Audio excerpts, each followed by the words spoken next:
दर्शक के पिटारे से फिर ले आई हूँ आप लोगों के सामने एक और हादसा, जो कि ऐसा हादसा है जिसे सुनकर आपके भी रोंगटे खड़े हो जाएंगे।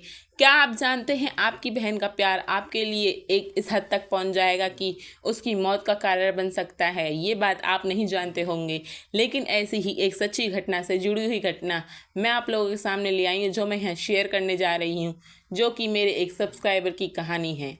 तो एक गांव में दो बहनें रहती थीं और एक बहन जो थी वो बहुत सुंदर दिखती थी।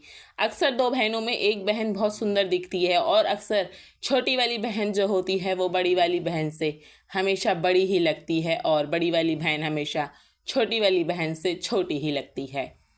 तो ये कहानी है रिया और प्रिया की, यानी कि एक गांव में, जिस गांव में दो बहनें रहती थीं और उनके बीच बहुत प्यार था आपस में, यानी कि कभी दुश्मनी भी नहीं हुई।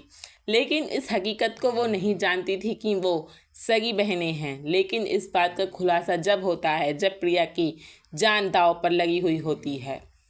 तो इस बीच में जब ये दोनों बहनें आपस में खेल रही होती हैं तो पता नहीं वहाँ पे एक दोस्त जो होता है वो रिया की तारीफ कर देता है और प्रिया उस बात को देखकर जल जाती है और उसके अंदर जलन महसूस होने लगती है कि इसने आखिरकार रिया की तारीफ कैसे कर दी। अब प्रिया को जलन होने लगी कि क्या मैं सुंदर नहीं दिखती जो इन लोगों ने सिर्फ रिया की तारीफ करना पसंद करा? आखिरकार मुझ में बुराई क्या है जो मेरी तारीफ नहीं की? अब इस हादसे के साथ साथ प्रिया के माइंड में एक सेटअप बन चुका था कि रिया की इमेज को बुरा करा जाए, कि किसी भी तरह से रिया को नीचा गिराया जाए। यानी कि अब प्रिया जो थी वो सिर्फ रिया को नीचा गिराना चाहती थी, जबकि दो बहनों में ऐसा नहीं होना चाहिए। यानी कि जब दो बहन होती हैं तो उनके बीच बहुत प्यार होता है और वो एक दूसरे का इतना ख्याल रखती हैं कि अपने कपड़े तक एक दूसरे को पहनने के लिए दे देती हैं।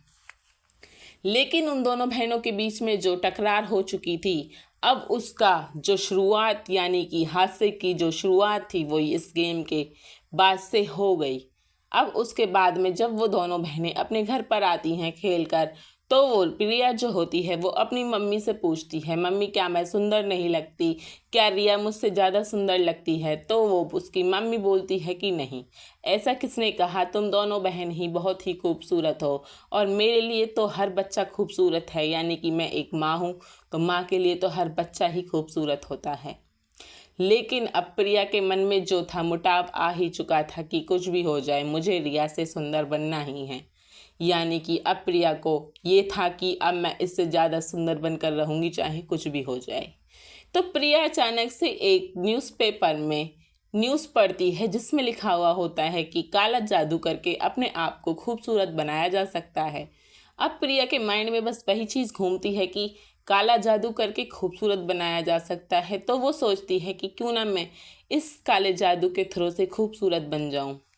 तो प्रिया सोचती है कि उसको कांटेक्ट करा जाए कैसे भी करके। तो वो उसको कांटेक्ट करती है और उस नंबर पर कॉल करती है कि मुझे आपसे मिलना है। यानी कि एक छोटी सी बच्ची एक भयंकर रूप ले लेगी, वो भी सिर्फ खूबसूरती के चलते, यानी कि अपनी बहन से ही बदला लेने के लिए। लेकिन वो दोनों बहनें जो थीं वो सगी बहन नहीं थीं। इस बात का खुलासा बहुत बाद में होता है, जो कि जब उसे पता चलता है तो वो बहुत देर हो चुकी होती है। यानी कि रिया जो थी वो प्रिया की सगी बहन नहीं थी और रिया जो थी वो उनकी सौतेली औलाद थी और प्रिया जो थी वो उनकी सगी बेटी थी। यानी कि अब जंग का खुलासा हो चुका था। अब प्रिया उस तांत्रिक बाबा के पास पहुंचती है और वहां पे जाके देखती है कि वो उसको बताता है कि अगर तुम्हें खूबसूरत बनना है तो तुम्हें किसी की भी बलि देनी पड़ सकती है। तो वो कहती है कि मैं क्यों नहीं बलि दूंगी, मैं किसी की भी बलि देने के लिए तैयार हूँ, लेकिन मुझे सुंदर बनना है। तो अब वो तांत्रिक बाबा कहता है कि ठीक है, तो मेरे पास तुम किसी भी इंसान को ले आओ, मैं उसकी बलि देकर उसकी खूबसूरती तुम्हारे ऊपर डाल दूंगा। अब प्रिया नासमझ बच्ची, छोटी सी लड़की, अब उसे क्या पता था कि ये ढोंगी बाबाएं ऐसे ही करते हैं और बच्चों को अपने जाल में फंसाते हैं। नासमझ प्रिया ऐसा ही करती है, अपने एक दोस्त को फहला फुसलाकर उस बाबा के पास लेकर आती है और उस बाबा से उसकी मुलाकात करवाती है और वो बाबा उसकी बलि देने के लिए तैयार रहता है। तो प्रिया का दिल इतना भी नहीं पिघल रहा होता है उस टाइम कि मैं क्या करने जा रही हूँ, कि मैं अपने दोस्त को किस तरह से मार रही हूँ सिर्फ खूबसूरत बनने के लिए।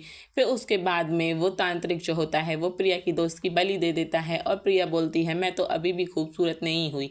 तो वो बोलता है कि नहीं, एक दिन में तुम खूबसूरत नहीं हो सकती, इसके लिए तुम्हें कम से कम 4-5 बलि देनी पड़ेंगी। अब प्रिया गुस्से में बोलती है कि तुमने पहले एक बलि कहा था, अब जब मैं तुम्हारे पास एक बलि ले आई हूँ तो अब तुम मुझे 4-5 बलि बोल रहे हो। तो वो तांत्रिक बाबा कहता है अगर तुम्हें खूबसूरत होना है तो अपने लिए 4-5 बलियां देनी ही पड़ेंगी, अगर नहीं होना है तो तुम यहाँ से जा सकती हो, द्वार खुले हुए हैं। तो अब प्रिया गुस्से में निकल जाती है उससे बाहर और सोचती है कि इस बाबा को तो मैं छोड़ूंगी नहीं। फिर लेकिन प्रिया के दिमाग में कहीं ना कहीं ये चीज़ चल रही होती है कि कुछ भी करके मुझे सुंदर बनना है। अब उसके अंदर ये था कि अब मैं बस सुंदर ही बनकर रहूँगी चाहे कुछ भी हो जाए। अब वो एक काम करती है कि वो छत से रिया को नीचे फेंक देती है खेलते खेलते और अपने घर पे हल्ला मचा देती है कि मम्मी मम्मी रिया, मम्मी रिया। तो फिर जैसे ही उसकी मम्मी देखती है वो बोलती है कैसे गिरी रिया, और यानी कि उसकी मृत्यु कर देती है और फिर बहुत खुश होती है कि अब मेरे कंपैरिजन में कोई भी नहीं रहेगा यहाँ पे। लेकिन उसको क्या पता था कि अब जो खेल जो था, खेल का तो शुरुआत हिस्सा अब स्टार्ट हुआ था। अब प्रिया खुश हो गई और ऐसे बोल दिया उसने कि खेलते खेलते रिया का पैर फिसल गया और मम्मी रिया गिर गई नीचे और दो झूठे के आंसू दिखाने स्टार्ट कर देती है। और इस तरह से रिया को मरे हुए कम से कम 6 दिन हो गए थे, लेकिन रिया को पता था कि उसको मारा गया था। अब प्रिया सोचती है कि अब खूबसूरत होने के लिए मेरे रास्ते और ज़्यादा खुल गए, अब जब रिया नहीं रही तो लोग मुझे ही खूबसूरत बोलेंगे। अब देखते देखते जैसे ही 10 दिन बीत जाते हैं, उसके बाद में जब रिया की याद आ रही होती है उसकी माँ को, तो एकदम वो खुलासा कर देती है कि मैंने रिया को कैसे कैसे पाला था और वो मुझे कहाँ मिली थी। यानी कि अब प्रिया को सारी हकीकतें पता चल जाती हैं कि रिया उसकी सगी बहन नहीं थी। लेकिन प्रिया को अभी तक भी अफसोस नहीं था कि मैंने रिया को मार दिया और इस तरह से मुझे नहीं करना चाहिए था, जबकि उसे नहीं करना चाहिए था। क्योंकि अगर आप खूबसूरत नहीं हो तो आपको भगवान ने बनाया है, जैसा भी बनाया है आप उसमें खुश रहो।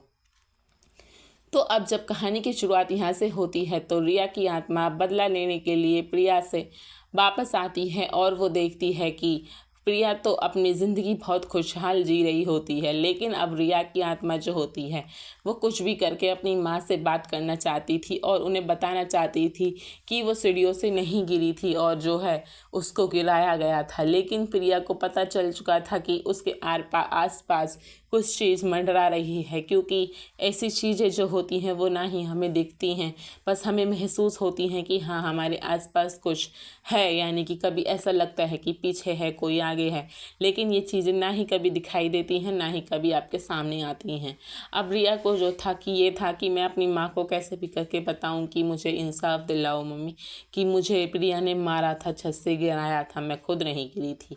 अब रिया का जो भूत था वो एक डरावना रूप ले लेता है और वो प्रिया के अंदर ही घुस जाता है और प्रिया फिर पता नहीं अजीब अजीब सी हरकतें करने लग जाती है और अपने आप को ही चेहरे पर काट लेती है। जो कि प्रिया चाहती थी कि मैं ज़िंदगी भर के लिए खूबसूरत बनी रहूं, लेकिन रिया उसका वो हाल कर देती है, जो कि अब वो किसी और को दिखाने में भी बहुत ज़्यादा डरने लगी। यानी कि अब उसका चेहरा इस कदर ख़राब हो चुका था कि अब वो किसी को भी नहीं दिखा सकती थी कि मैं खूबसूरत हूँ। फिर उसके बाद हादसा यहीं तक ख़त्म नहीं होता है कि यानी कि जो प्रिया के चेहरे पर कट जो थे वो लग चुके थे और अब प्रिया के अंदर जो रिया की आत्मा थी, अब उस आत्मा ने अपने मतलब कि अपना ये चीज़ जताने के लिए कि मेरी हत्या करी गई थी, खुद वो अपने हाथ से शीशे पर लिपस्टिक से लिखती है कि मैंने ही मतलब कि रिया को प्रिया ने मारा था। यानी कि प्रिया ने रिया को ऊपर सीढ़ियों से धक्का दिया था। माँ, मेरी मौत एक घटना नहीं थी, मुझे प्रिया ने मारा था। अब वो मिरर पे सब चीज़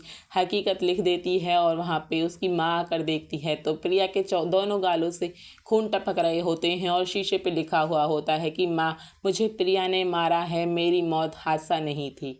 अब उसकी माँ उससे पूछती है कि तुमने ऐसा क्यों किया और तुमने ऐसा क्यों करना चाहा, मेरी बच्ची बेचारी, मैंने उसे कहाँ से उठाया था और अपना बनाया था, लेकिन तुमने उसके साथ ऐसा हादसा किया, क्यों किया तुमने, आखिरकार बताओ। और उसके गालों से खून बह रहे। प्रिया बोलती है कि मम्मी, मैं एक बहकावे में आ चुकी थी, मुझे लगा था कि मैं रिया से ज़्यादा सुंदर बन सकती हूँ। और रिया की जब कोई तारीफ़ करता था मेरे सामने तो मुझे बहुत बुरा लगता था, और मुझे ऐसा लगता था कि मैं रिया को बस मार दूँ, और ताकि मेरे सामने कोई भी रिया की तारीफ़ ना करे। इस चक्कर में मैंने उसको ऊपर से धक्का दे दिया था, लेकिन मुझे नहीं पता था कि मेरे चेहरे का आज ये हाल हो जाएगा कि मैं किसी को दिखाने के लायक भी नहीं रहूँगी। मम्मी, मैं बहुत शर्मिंदा हूँ अपनी बात पर। इतना ही सुनते रिया की आत्मा प्रिया के शरीर से मुक्त हो जाती है और वो हंसते हंसते चली जाती है। तो इस बात से हमें यही सीख मिलती है कि कभी भी ऐसा ना करें कि जो कि आपके अपने कोई अपनों के लिए या फिर आपके दोस्तों के लिए खतरा बन जाए, क्योंकि आप जैसे हो वो भगवान ने बनाए हो। खूबसूरती और बदसूरती भगवान की दी हुई होती है, ये कहीं से भी नहीं मिल सकती, ना किसी की मृत्यु करके, ना किसी से बदला लेकर। और ऐसी ही सत्य घटना सुनने के लिए मेरे चैनल को सब्सक्राइब कर लें और वीडियो को ज़्यादा से ज़्यादा शेयर करें, क्योंकि खूबसूरत लोग अक्सर ऐसा करते हैं।